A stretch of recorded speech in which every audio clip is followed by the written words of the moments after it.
Hello, everyone, and welcome in. Happy Wednesday to you. My name is Bryce Kuhn here on the Crowded Booth, specifically Swarm Talk, the all things Georgia Tech show here on the Crowded Booth, number one Georgia Tech show, too, on the internet. We appreciate you tuning in, and thanks so much for watching here on a Wednesday night. If you're listening to this, maybe after the fact on our podcast platforms, make sure to leave a review there, whether it's Spotify, Apple Podcast, anything like that. And then also, too, hey, maybe you're watching on YouTube after the fact. Check out the channel, see what you like in terms of our content. We obviously have some Georgia Tech centered content, which you will be watching, obviously here live. But we also got some other stuff there too. We would love for you to check out and see as well. But hey, the big thing today, well, two big things, I guess we should say, in the thumbnail kind of sums it up with what we're talking about here, is that you now have one of the highest paid top 10, top 12, depending on, the updated numbers and the public numbers. Top 15, I'll just be safe and say. Top 15 paid highest offensive coordinator in college football, and your team went and represented themselves pretty well at ACC Media Days. So it is indeed, I think, one of those things where you're kind of sitting here now and you're saying, all right, feeling good. Toe meets leather here pretty soon. Let's just play some football. I'm with you. It's talking season. We're going to talk about Georgia Tech here and kind of my thoughts on Buster Faulkner getting that extension, and then obviously as well what was said and some of my takeaways from ACC Kickoff, which is a fun time, especially with a program like Georgia Tech and how they go about things. There's not any groundbreaking news, but just some interesting things that I thought that I'd glean off of what Brent Key said and what the players said there as well. Let's kind of start this thing though with what is this? I think why Buster's extension matters. This is a guy in Buster Faulkner that has, and I've said this, from the first season he was hired and Georgia Tech was trying to establish themselves, he has been a part of the establishment of an offensive identity for this team. And look, they're still trying to figure out, and you're always going to be trying to, evolve and utilize different weapons and make sure you can fine tune things going into a season and over the course of a new season. But I think one of the biggest things is, for me, I'm kind of sitting here, you're talking about an offensive coordinator that is had success.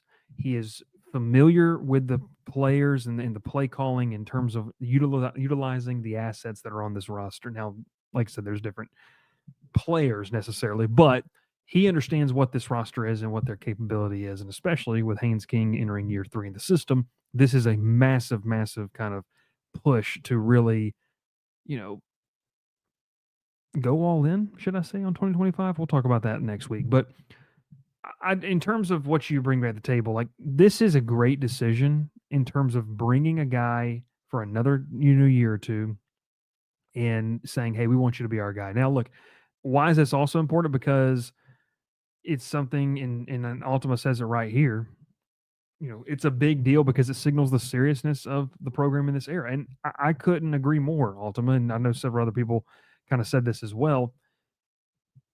With Faulkner in the fold and ponying up the money necessary to keep a good offensive coordinator, we talked about this on the show on Monday night, Will and I did.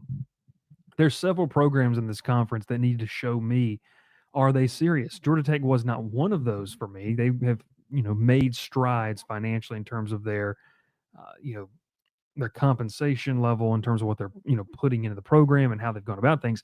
They've shown steps of that, but this is just another clear step in the direction of being taken as a serious top 40, top 35 program in the country.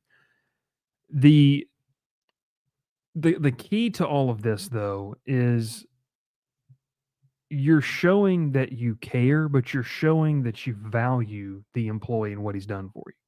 Look, we all, in our respective jobs and careers, you want to be shown that, at times that your employer cares about you and they understand and they reward you for what you have done. And Matt says this, and I think it's a good point. Buster deserves it because he brought the GT offense into some relevance. That deserves praise, right? I mean, look, they still have a ways to go in terms of, being an elite offense, but he took them from having no identity whatsoever under the previous regime, literally nothing. Like, I mean, you all sat here with me in post-game shows, and we talked about it seems like there's no plan, or the plan is just, failing miserably, or the players can't execute the plan. And it was just a colossal failure. And so, when you kind of, you're not cobbling things together anymore. You're not hoping for things to happen. you're imposing your will. And I think that's maybe the biggest thing about the identity of Georgia Tech's offense over the past 2 years. They've gotten to a point where they're starting to really impose their will. We saw that at times last year. Obviously, that Georgia game for the first, 2.5 quarters. You saw that against some opponents where they were just able to kind of do what they wanted, and that's something that's obviously changed. So for Faulkner to get recognition, look, you love, Broyles Award semifinalists, you love those, those things. But when you're on administration, especially a brand new AD comes in, that's one of the first orders of business. That's something that's really important. And so I think it shows a level of loyalty from Georgia Tech, but also Faulkner to maybe want to be able to do this. So in terms of what that means for him personally, I think it's awesome. What does it mean for Georgia Tech?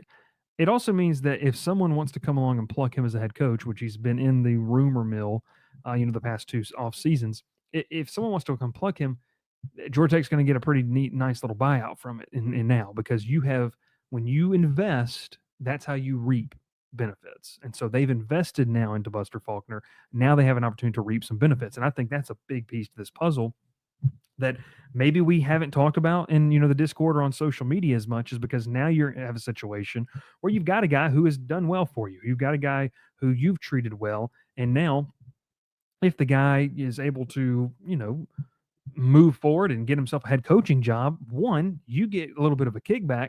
And also Matt said here too, the pay can now make the next OC job opening for Georgia Tech more lucrative. And I think that's a really, really, really intriguing aspect to this entire conversation, is because let's just play the hypothetical game and say Georgia Tech has a top 20 offense this year.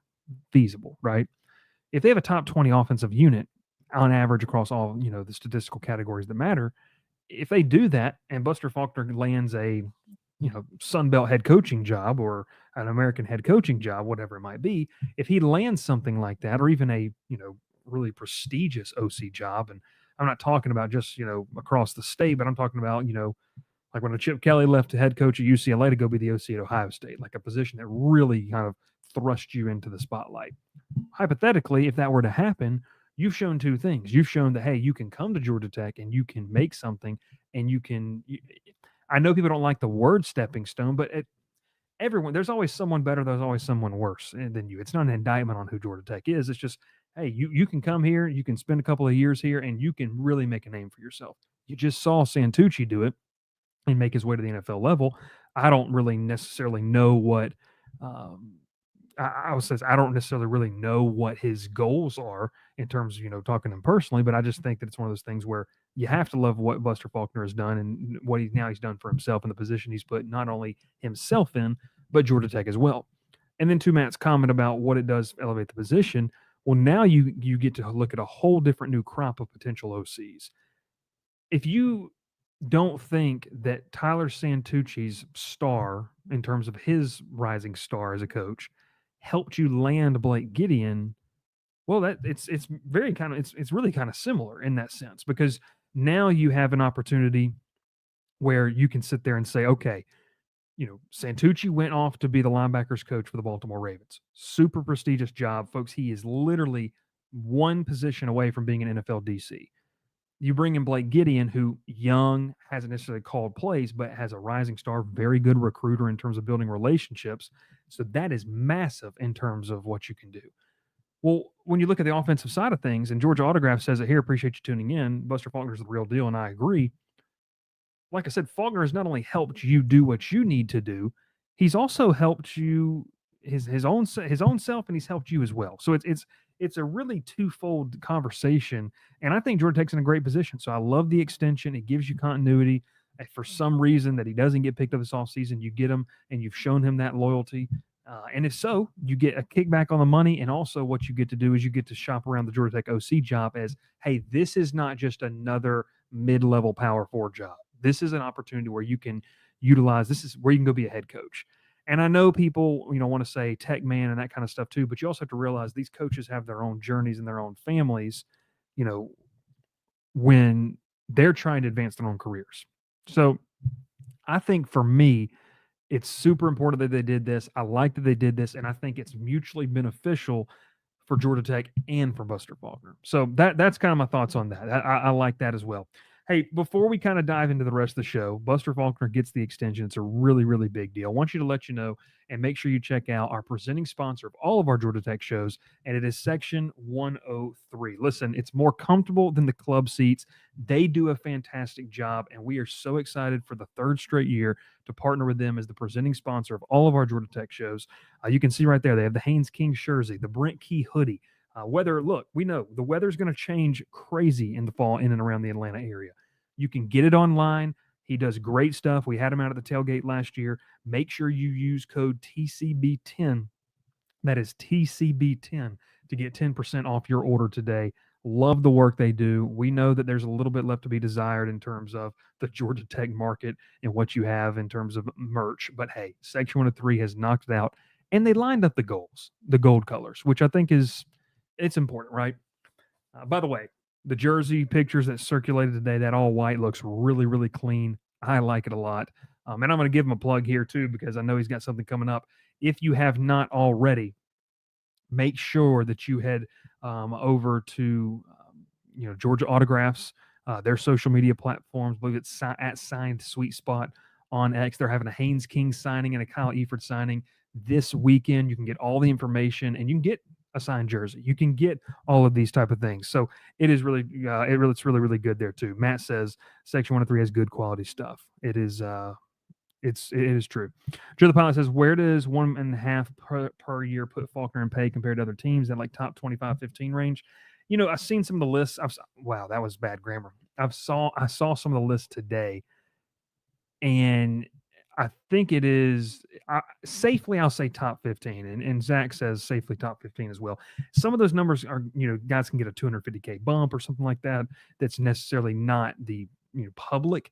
But I think in terms of what you have in the country, I would say he's not out of the top 20, safely in the top 15. I don't know the updated numbers in terms of what's publicly out there. I know people have put some stuff, but like I said, those contracts can be kind of renegotiated like they did with Faulkner at any time. Okay, so let's talk a little bit about what we have going on in terms of what happened today in Charlotte, right? And that's something that we all kind of want to know. If you didn't catch it, you can go catch, obviously, a lot of the contents over on YouTube and the quotes. But there were just some things that kind of stood out to me. Like I said, look, media days and the kickoff event that they do, it's not necessarily a massive, and especially with people like, that Georgia Tech's going to send up there. I mean, look, Brent Key is going to say what Brent Key's going to say. He's not going to come off, and he's not going to be one of the coaches like Kurt Signetti was yesterday in Las Vegas, or even Rhett Lashley was yesterday in Charlotte. Also, to that point, he is not going to, there's not going to be any crazy one-liners. Of course, the Piedmont Park one was pretty funny today, that he'd play Georgia anywhere, he doesn't care. But I think what's also important to note is that you have a guy like Haynes King, who these guys are coached up on what to say. And Georgia Tech and Mike Flynn and those guys typically do, a pretty good job of what they have going on over there, and how these guys answer the media. So I think a couple of things that stood out to me, and Scott says this, thought he handled the UGA game question pretty well. I just want to say this. There is and even in our Discord amongst the Georgia Tech fan base, which the divide in this fan base is ridiculous in terms of media coverage, but it is what it is. Brent Key has grown. Well, that was one of the big things. To me, Brent Key has grown in terms of the public speaking aspect.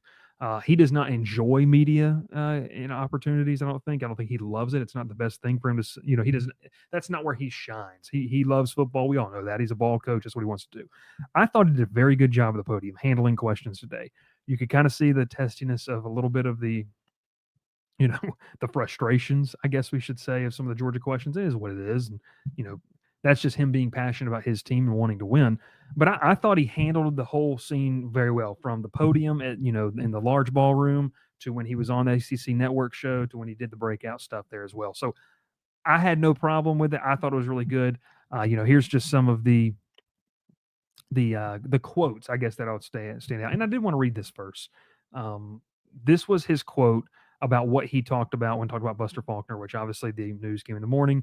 He said this. He said, "Look, what transpired with that this is just another sign that shows the commitment that starts with Dr. Cabrera, with his commitment to Georgia Tech athletics and his commitment to the football program and giving us the resources to compete with anybody out there, anybody in the country. Because I can't thank him enough for allowing those things to continue to happen. But at the same time, it's no different than I talk to the players about it all the time.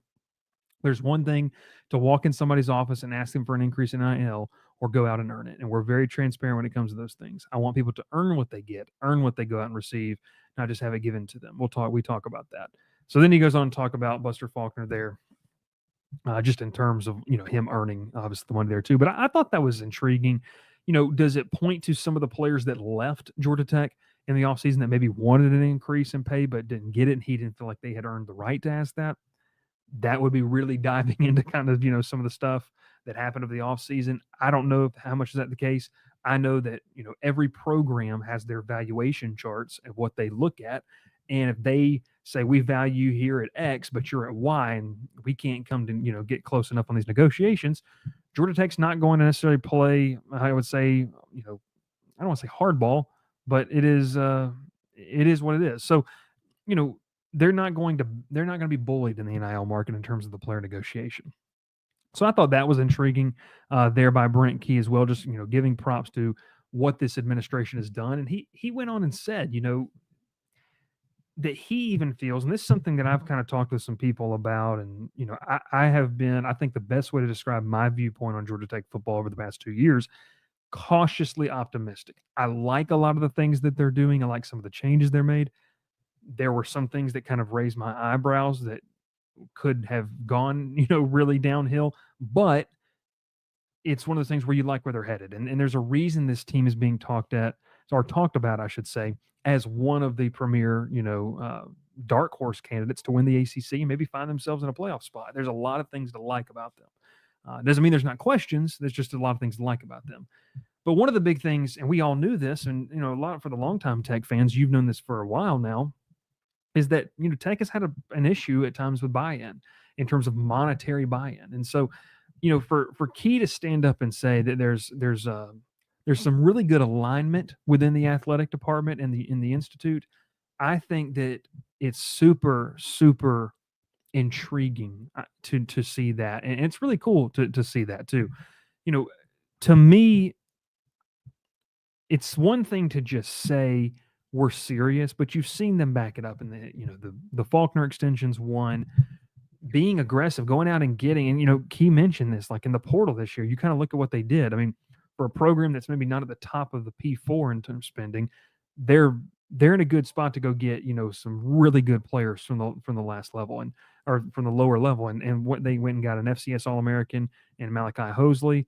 They went and obviously got, Braden Manley out of Mercer, SoCon Defensive Player of the Year. They got, obviously, Hosley was or Hosley, however you say his name, was the Ivy League Player of the Year, Offensive Player of the Year. And then you went and got Eric Rivers, Dean Patterson. Like, you went and got some guys that it's question marks if they're going to be able to serve you in terms of that translation. But, hey, you went out and did your homework and went and got guys that matter. So I think in terms of the buy-in of the organization as a whole, from AD, president to coach, that was really cool to hear. And, it's one of those things for me where that has to matter. And a lot of the conversations I've had with people is and where I'm cautiously optimistic, I guess, is that you're in a situation where you sit there and say to yourself, okay, they did some good things, but can they sustain it? And part of sustaining the success at the college level is being able to financially back a lot of these ventures you have. And Georgia Tech's done that. And so I really, really do like that comment and the buy-in in terms of what Brent Key said there. I think that's really, really important to kind of say there. He talked a little bit about Haynes King. And then kind of the last comment I wanted to put out there, what he said was in terms of the recruiting aspect. And I know a lot of people on our channel and our Discord, make sure you join and talk Georgia Tech football and college football as a whole down there below. But a lot of people have kind of sat here and told me and said, hey, this recruiting class doesn't look great. And yeah, there's not a Josh Petty or maybe a Dalen Pinson, in this class right now. You do have some, the DB class is pretty strong. But I think in terms of what this group brings to the table in terms of recruiting class, you're starting to see, and look, I even talked with some kids. Like, there's a kid that's 20 minutes from where I am right now, down here in Louisiana, who just picked up a Georgia Tech offer, and he was kind of narrowing down his schools and talked with him, and he told me he he was like, yeah, I mean, like that's a real option. Where I don't want to disrespect previous, staff members. It just wasn't something. There was a lot of legwork that had to be done. You had to really get in early. You had to really do X, Y, and Z to even have a chance. And I think Georgia Tech is getting a seat at the table, whether and Brent Key said this, whether it's Louisiana, Alabama, Tennessee, South Carolina, Florida, Mississippi, the Southeast as a whole, they're getting seats at the table because of that on the field success that they've had. Now, you have to take another jump for it, for it to matter.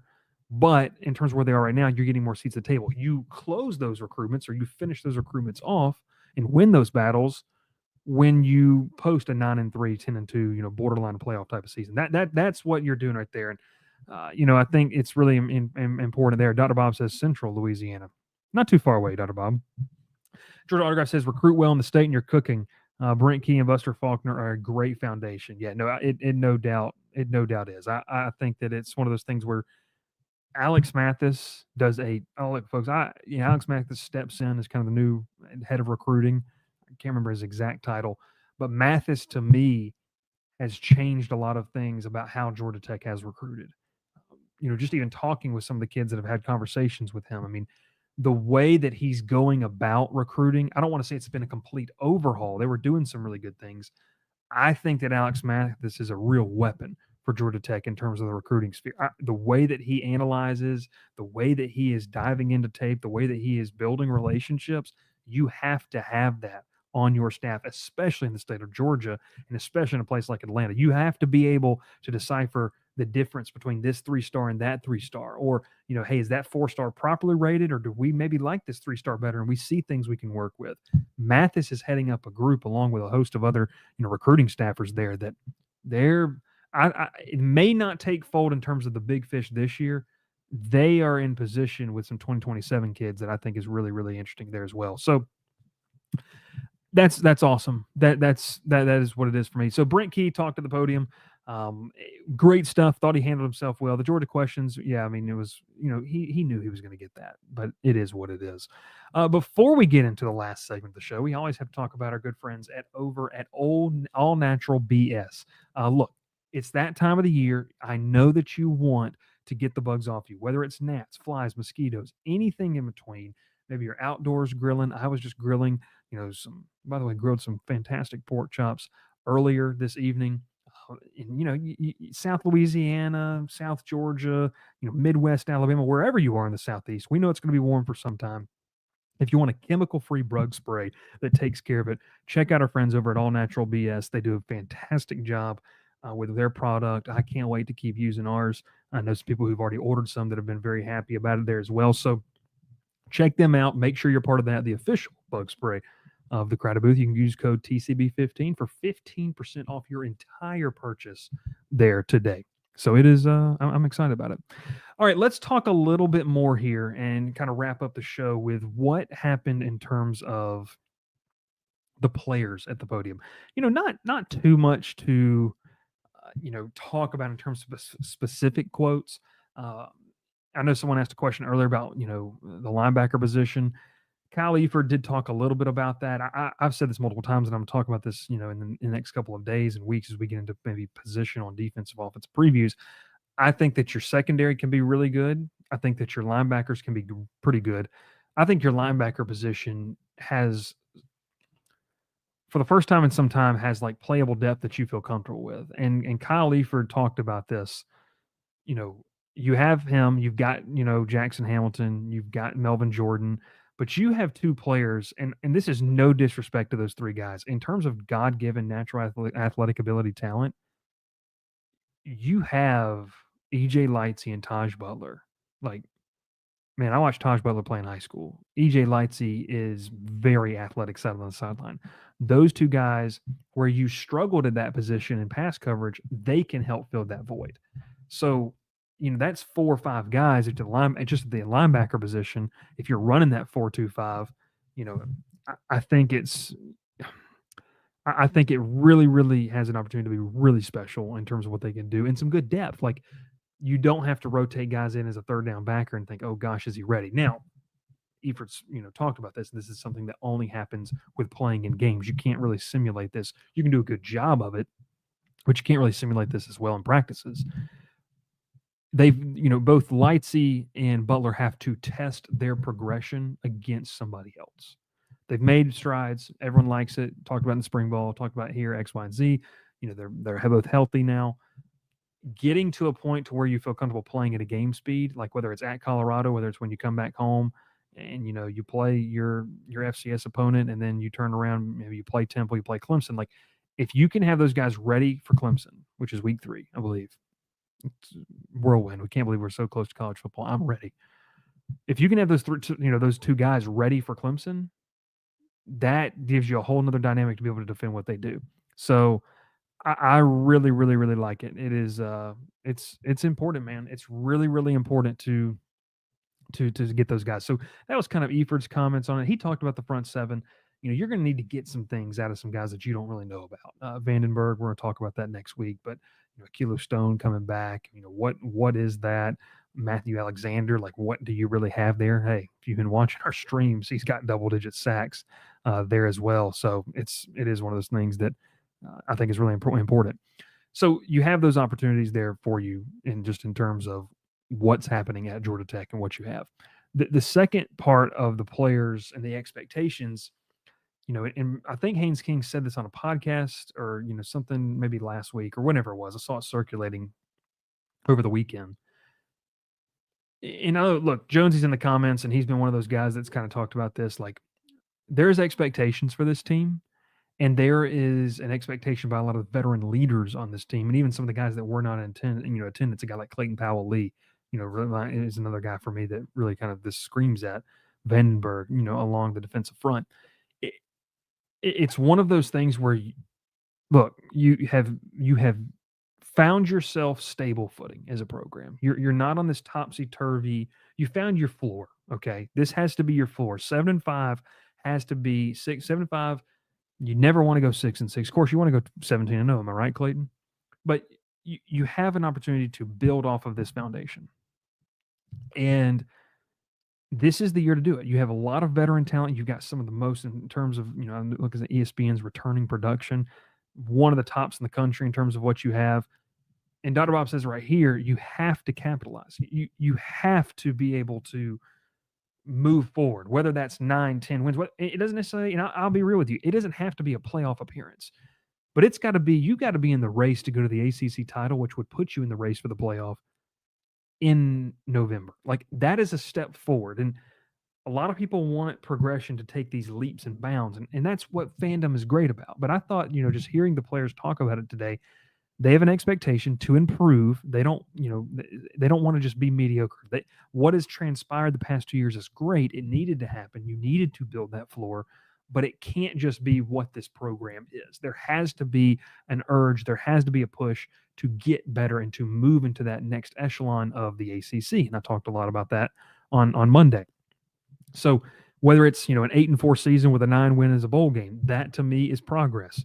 If you if you go to Colorado and you beat the brakes off of them, if you beat Clemson at home, if you beat Georgia Mercedes-Benz, you need some serious data points in things that move the needle, right? And that to me is really important for this program to accomplish. And that was something I kind of took away from the players, saying today. Look, they all talked about, several different things. Efert talked about that he's healthy, that he's going to be more of a leader there. And here's King's quote. And a big part of this is with so much, I don't want to say unknown, but there is a little bit of unknown, new faces, a new place in the ACC. To have King back for a 3rd season, he said, like he said, with the retention that we have with the guys coming back, the camaraderie, not just with my teammates, but with the coaching staff, just being together with those guys for at least 2 to 3 years is really big. We know each other. We know what we're good at, what we're not, things that we have to work on and get better at. And just the amount of reps and experience that we have together, it takes us to the next level. It's just going to improve us. So there's an understanding you do whatever it takes to win. There's an understanding, of what you need in terms of what it means to grow, right? And I'm going to talk about that next week. We're going to we're going to dive in. I mean, I'll tell you, we're going to have a full prediction show. I'm going to give my, end of July predictions on what I think Georgia Tech does in 2025. And then, man, it's fall camp. We're previewing and taking an early look at Colorado and getting into the flow of the schedule. I just think that there's a need for growth. And you heard all three of these guys say it. Malik Rutherford talked about wanting to come back and playing for Brent Key. He entered the portal and had a chance to capitalize on his success. But what does that tangibly look like? I think it looks like, and I would just say as a baseline, the baseline for growth in 2025 for this team, and they've kind of mentioned this without not mentioning it, and I'll put the words in their mouth. You need to be competing for the ACC title in November. Like, you need to be in the race. And by that juncture, you're a playoff contender in November.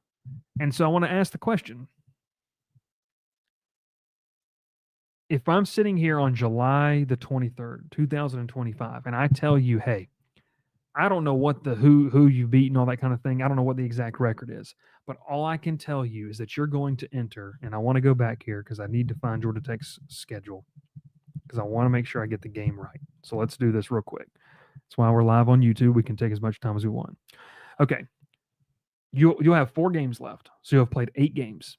If I tell you as a Georgia Tech fan that you're heading to Raleigh on November the 1st to face North Carolina State, and you're playing for an opportunity, not that specific game, but you're at that time playing and know that you have an opportunity to go to Charlotte to the ACC title game in front of you.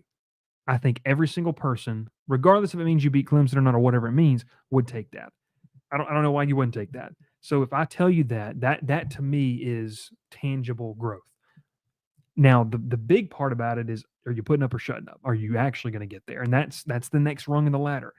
It's hard to skip steps in progression in college football. I know that there's been some coaches and programs that have done it, but the question of sustainability has to come into the fact. And I would rather see Georgia Tech build a sustainable for the long run product that can stand the test of time, can stand the waves of different confusion that our college football world has become, but they can sustain it and have sustainability, have consistency, than rather be a flash in the pan. And I'm not saying there's programs that are just a flash in the pan, but we have seen that before, right? So to me is huge. And Dev says it right here. Playing meaningful football in November is the goal. Can't be scraping by bowl eligibility. I think, Dev, that is the perfect. If you roll into North Carolina State needing to get that game for bowl eligibility, it'll be a disappointing season. If you need it to keep your ACC title hopes alive, that is a really, really, really good season. So I think there's a lot to be excited about, right? And there's a lot for us to keep talking about, but that is all the time we have for tonight. ACC Media Days. Buster Faulkner gets the big extension. Man, it is we're so close. We are so close to Georgia Tech and Colorado out there in Boulder. I know some people were going. It's going to be a lot of fun for a lot of people to go. And I hope and I pray that y'all have safe travels when y'all head out there, man. But look, next week we are back here live. We are going to be, we're going to lock it, cock it, and restock it. All right. We're raring to go. College football's here. I'm ready. The team's ready. In terms of the group we have here at the Crowded Booth, and we're excited to really, really do this, man, and have a lot of fun this year. So we appreciate the sponsors of this show, Section 103, all BS there too in terms of the bug spray. Please make sure you like the stream, subscribe to the platform if you're here on YouTube, and we'll be back, obviously, next Monday, raring to go, full slate of shows. Reminder to the people who don't know, maybe you're tuning in for the first time, you're a new Tech fan. We appreciate it, you coming on and hopping in here with us. We appreciate some new people in the chat too. Georgia Autographs, I agree with you, brother. We can smell it. How does our show structure go? Okay, we're tentatively working this thing out. But I can guarantee you that every single Thursday night, I'll have a full preview prediction show, Georgia Tech. We're going to have a pre-recorded each week, Georgia Tech, inside the opponent or behind enemy lines episode that we did last year. I know you all loved that. And then also, too, we're going to have, some reaction shows.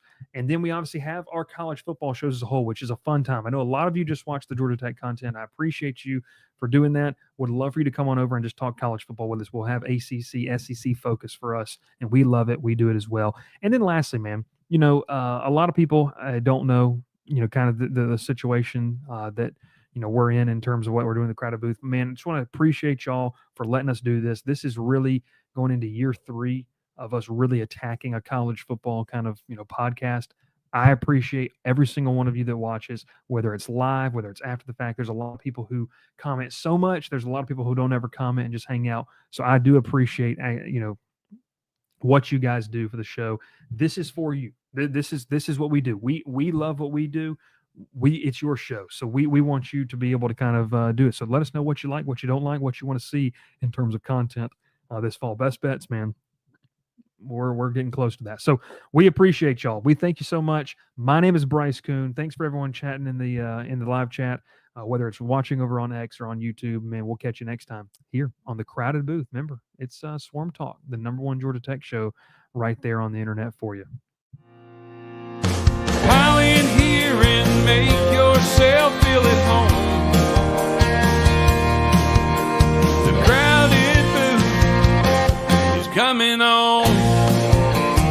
The Crowded Booth with Bryce Coon.